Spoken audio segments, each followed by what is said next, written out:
اور باقی آپ نے جو ہے وہ سوال کیا ہے کہ لوگ یہ پوچھ رہے ہیں اختیار اور بے اختیار کا کیا مطلب ہے. تو اگر بندے کے اختیار پہ بھی اللہ کو اختیار ہے تو اس کا بندہ جب قدم بڑھاتا ہے تو برائی پر بھی قدم بڑھاتا ہے تو اللہ کے اختیار سے بڑھاتا ہے, تو پھر سزا کیوں دیتے ہیں, اللہ ناپسند کیوں کرتے ہیں, وغیرہ وغیرہ جو آپ پوچھ رہے ہیں. پہلی بات تو یہ کہ اس بارے میں مجھے یاد آ گیا کہ حضرت علی مرتضیٰ رضی اللہ تعالیٰ عنہ سے کسی نے پوچھا کہ بندہ کتنا مختار ہے, کتنا مجبور ہے, کتنا اللہ نے اختیار کتنا دے کے بھیجا, کتنا اس کو مجبور رکھا. یہ سوال کیا حضرت علی مرتضیٰ باب العلم والقضاء, ان سے سوال کیا. آپ نے فرمایا کہ وہ کھڑا تھا آدمی, آپ بھی کھڑے تھے, فرمایا کہ اپنا پاؤں اٹھاؤ. انہوں نے پاؤں اٹھا دیا تو فرمایا دوسرا بھی اٹھاؤ. تو وہ کہنے لگا نہیں دوسرا تو میں نہیں اٹھا سکتا جب تک کہ پہلا نیچا نہیں رکھوں. فرمایا بس بندہ اتنا با اختیار ہے, اتنا مجبور ہے کہ ایک پاؤں اٹھا سکتا ہے, دوسرا پاؤں نہیں اٹھا سکتا. اگر اٹھائے گا تو پہلا نیچے رکھے گا پھر اٹھائے گا, بس اتنا با اختیار ہے, اتنا مجبور ہے. مطلب کیا ہے کہ پہلا قدم اچھائی یا برائی کی طرف یہ اپنے اختیار سے اٹھاتا ہے, اپنی مرضی سے اٹھاتا ہے. پہلا قدم جب وہ اٹھا لیتا قدم, اب اللہ تبارک و تعالیٰ کی مشیت اس کے ساتھ چل پڑتی ہے. اگر نیکی کی طرف اٹھاتا ہے اللہ پھر اس کو نیکی کی طرف لے کے چلنا شروع ہو جاتا ہے, ٹھیک. اور اگر برائی کی طرف اٹھاتا ہے تو پھر اللہ تبارک و تعالیٰ اس کو برائی کی طرف دھکیلتے رہتے ہیں. اس لیے قرآن نے کہا نولی ما تولی, ہم اس بندے کو پھیر دیتے ہیں اسی طرف جدھر وہ پھرتا ہے. جدھر برائی کی طرف اسے قدم اٹھا تو اللہ کہتے ہیں پھر ہم اس کو ادھر ہی پھیر دیتے ہیں. نولی ما تولی وہ نسلی جہنم, اور پھر اس کو ایونچولی اس کو جہنم میں پھینک دیتے ہیں. وہ سات مسیرہ, اور جہنم برا ٹھکانہ ہے. تو برائی پہ قدم اس نے اپنے اس اختیار سے اٹھایا جو اللہ نے اس کو دیا, لہٰذا اٹھایا, اب آگے اللہ کی مشیت چل پڑی. تو اس لیے بس بندہ اتنا مختار ہے, اتنا مجبور ہے کہ پہلا قدم وہ اپنی مرضی سے اٹھاتا ہے. اب رہا آپ کا یہ سوال کہ بھی بندے کی مرضی بھی تو اللہ ہی کے اختیار میں ہی ہے, تو وہ اس کے بغیر توفیق کے بعد اٹھا کیسے سکتا ہے. تو اس کا جواب اصل میں ہے کہ اس کی مثال علماء یوں دیتے ہیں, جو حکیم جو تھا, حکیم طبیب, وہ زہر بھی بناتا ہے تریاق بھی بناتا ہے, زہر بھی بناتا ہے تریاق بھی بناتا ہے, لیکن تریاق کو پسند کرتا ہے, زہر کو پسند نہیں کرتا.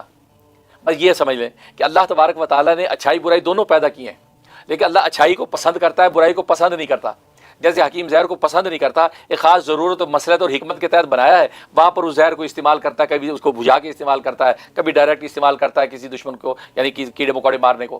اسی طریقے سے اللہ تبارک و تعالیٰ نے خیر شر دونوں پیدا کیے ہیں, اور یہ اختیار بھی اللہ ہی تبارک و تعالیٰ ہی کی تخلیق ہے, اس کی مخلوق ہے. لیکن اللہ خیر کو پسند کرتا ہے, شر کو پسند نہیں کرتا. لہذا بندہ جب خیر کی طرف قدم بڑھاتا ہے تو اللہ خوش ہوتا ہے, پسند کرتے کہ ہاں ٹھیک ہے جاؤ صحیح.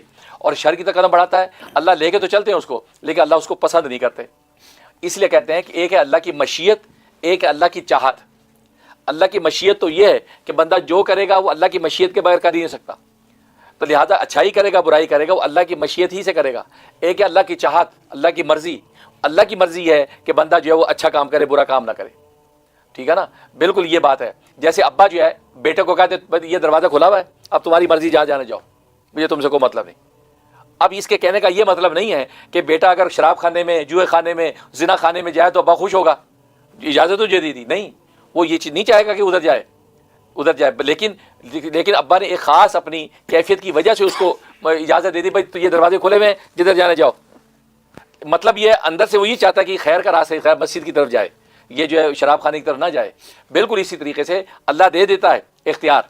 من شاء منکم فلیؤمن, جو تم میں سے چاہے ایمان لے آئے, وہ من شاء منکم فلیکفر, جو تم میں سے چاہے کفر اختیار کرے. اللہ نے مشیت اجازت, یہ من شاء مشیت بولتے ہیں اس کو, اللہ نے مشیت کا دروازہ کھول دیا ہے.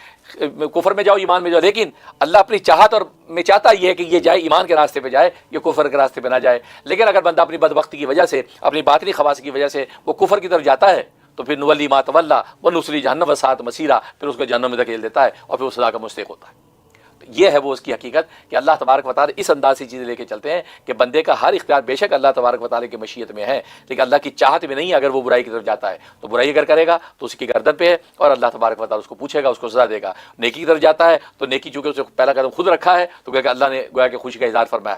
اس کی بڑی اچھی مثال حضرت کیمول محمد تھانوی رحمۃ اللہ دیتے ہیں کہ چھوٹا بچہ ہے, چھوٹا بچہ جب چلنا سیکھ رہا ہوتا ہے تو ابا اس کو ادھر کھڑا کر کے کہتا ہے پائے پا پائے پا آجو آجو آجو آجو, بلاتا اس کو. اب بچہ کھڑا ہے, وہ ہلتا نہیں, گھبراتا ہے, ڈرتا ہے, روتا ہے. تو اگر وہ اس طرح کہتا ہے ابا کو مزہ نہیں آتا ہے, ابا کہتا ہے پھسڈی کے چھوڑو اس کو. تو لیکن اگر وہ بچہ ہمت کر کے ایک ڈگمگاتا قدم اٹھاتا ہے, جیسے اٹھایا گرنے لگا, ابا فوراً ہوش میں لے لیتا. فوراً بس اللہ بھی یہ چاہتا ہے کہ بندہ ایک ڈگمگاتا قدم نیکی کی طرف اٹھائے, کیونکہ وہ اس کی اپنی کو طاقت ہے, اس میں بھی ہماری مشیت. اور جیسے ابا جو کہہ رہا ہے آجو آجو آجو انکریجمنٹ, ایسی انکریجمنٹ اللہ کی اس کے ساتھ ہوتی ہے سپورٹ. لیکن جب وہ خود اٹھاتا ہے گرنے لگتا ہے تو اللہ اس کو آغوش میں لے لیتا ہے, مطلب اس کے نیکی کے قدم کو نیکی تک پہنچا دیتا, اس کو گرنے نہیں دیتا. لیکن اگر چلتا ہی نہیں ہے تو اللہ جب ابا کو پسند نہیں آتا کہ چھوڑو یہ بیکار لیزی چل ہی نہیں رہا, یوں کرتا ہے. ایسی اللہ تبارک و تعالیٰ کو اچھا نہیں لگتا بندہ جب نیکی کی طرف قدم نہیں اٹھاتا اور وہ جو گناہ کی طرف جاتا ہے تو ظاہر ہے کہ اللہ تبارک و تعالیٰ اس کو ادھر ہی دھکیل لے کے جاؤ. ٹھیک, یہ ہے اس کی حقیقت جو آپ پوچھ رہے ہیں. امید ہے آپ کو سمجھ میں آ گیا ہوگا. اللہ تبارک و تعالیٰ شرح صدر نصیب فرمائے. بہت خوب, بہت شکریہ حضرت.